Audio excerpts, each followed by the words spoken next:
আসসালামু আলাইকুম। আজকের এই ভিডিওতে আমি আপনাদেরকে দেখাবো কিভাবে আপনার মোবাইলে খুব সহজে নতুন একটা জিমেইল অ্যাকাউন্ট খুলতে পারেন। আপনার ফোনে যদি জিমেইল অ্যাকাউন্ট না থাকে আপনি কিন্তু প্লে স্টোর ব্যবহার করতে পারবেন না, কোনো প্রকার অ্যাপস ইনস্টল করতে পারবেন না। তাছাড়াও আপনার ফোনের সকল কাজ ভালোভাবে করতে অবশ্যই কিন্তু আপনার মোবাইলে একটা জিমেইল অ্যাকাউন্ট থাকা লাগবে। তো কিভাবে খুব সহজে নতুন একটা জিমেইল অ্যাকাউন্ট আপনি খুলতে পারেন সেইটাই একদমই সহজে এই ভিডিওতে আমি আপনাদেরকে দেখাবো। তাই নতুন একটা জিমেইল অ্যাকাউন্ট খোলার জন্য এই ভিডিওটাকে না টেনে শেষ অবধি দেখুন। চলুন আজকের ভিডিও শুরু করি।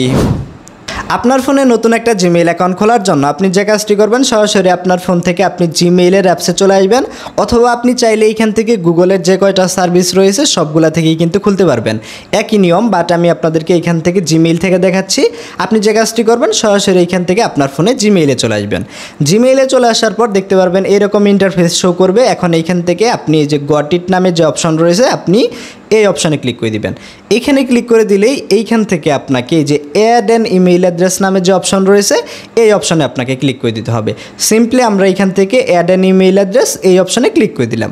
এইখানে ক্লিক করে দেওয়ার পর দেখতে পাচ্ছেন আপনার সামনে এরকম কয়েকটা অপশন শো করবে। এইখান থেকে সরাসরি আপনি গুগলের যে অপশন রয়েছে এইখান থেকে সরাসরি আপনি গুগলের অপশানে ক্লিক করে দিবেন। এইখানে ক্লিক করে দিলেই আপনার ফোনে একটু লোড নিবে। তো আপনি যে কাজটি করবেন, আপনার ফোনের লকটা এইখান থেকে আপনাকে দিয়ে দিতে হবে। এরপরে দেখবেন এইখান থেকে আপনার সামনে এরকম অপশন শো করবে। এইখান থেকে আপনাকে ক্রিয়েট অ্যাকাউন্ট যে অপশন রয়েছে এই অপশনে ক্লিক করতে হবে। এইখানে ক্লিক করার পর এইখান থেকে তিনটা অপশন শো করবে। যেহেতু আমরা আমাদের নিজের জন্য একটা জিমেইল অ্যাকাউন্ট খুলতেছি, আমাদেরকে ফর মাই পার্সোনাল ইউজ যে অপশন রয়েছে এই অপশনে ক্লিক করতে হবে। এইখানে ক্লিক করে দেওয়ার পর দেখতে পাচ্ছেন আপনার সামনে এইখান থেকে ক্রিয়েট এ গুগল অ্যাকাউন্ট।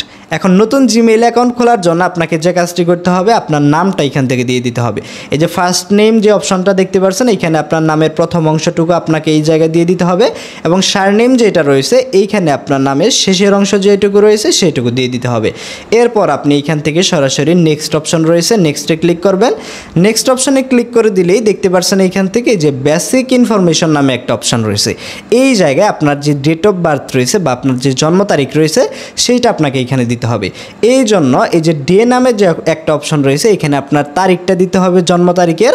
এরপরে এইখান থেকে মান্থ নামে যে অপশন রয়েছে এখানে আপনার জন্ম মাসটা সিলেক্ট করে দিতে হবে, এবং ইয়ার নামে যে অপশন রয়েছে এখানে আপনার জন্ম সালটা দিয়ে দিতে হবে। এইখানে আমাদের জন্ম তারিখটা আমরা ঠিকঠাকভাবে দিয়ে দিয়েছি। এরপরে আপনি যে কাজটি করবেন, জেন্ডার নামে যে অপশন রয়েছে আপনি সিম্পলি জেন্ডার সিলেক্ট করার জন্য এই অপশনে ক্লিক করবেন। ক্লিক করার পর এইখান থেকে দেখতে পাচ্ছেন আপনি যদি ছেলে হয়ে থাকেন এইখান থেকে মেল অপশনটা সিলেক্ট করতে হবে, আর আপনি মেয়ে হয়ে থাকলে এইখান থেকে ফিমেল অপশনটা সিলেক্ট করতে হবে। তো আমরা যে কাজটি করবো এইখান থেকে সরাসরি মেল অপশনটা সিলেক্ট করে এখানে নেক্সট অপশন রয়েছে নেক্সট অপশনে আমরা ক্লিক করে দিব। নেক্সটে ক্লিক করে দিলেই দেখতে পাচ্ছেন এইখান থেকে আপনার সামনে এরকম একটা অপশন শো করবে, এবং এই জায়গায় দেখতে পাচ্ছেন আমাদেরকে ইউজার নেম তৈরি করতে বলতেছে। ইউজার নেমটা হলো আপনার জিমেইল অ্যাড্রেসটা যেটা থাকে সেটার জন্য একটা ইউনিক ইউজার নেম তৈরি করতে হবে। কেউ নেয়নি এরকম একটা ইউজার নেম তৈরি করার জন্য আপনি এখান থেকে লেটার, নাম্বার, ফুল স্টপ এগুলা ইউজ করতে পারবেন, বাট কোনো প্রকারের স্পেস দেওয়া যাবে না। তো এখান থেকে আমরা যদি আমাদের নিজের নাম দিয়ে আমরা যদি এখান থেকে ট্রাই করলে দেখতে পারবেন এইখান থেকে নেক্সটে ক্লিক করলেই এই ইউজার নেমটা অন্য কেউ নিয়ে নিয়েছে। দেখতে পাচ্ছেন এখান থেকে that user name is taken, try another.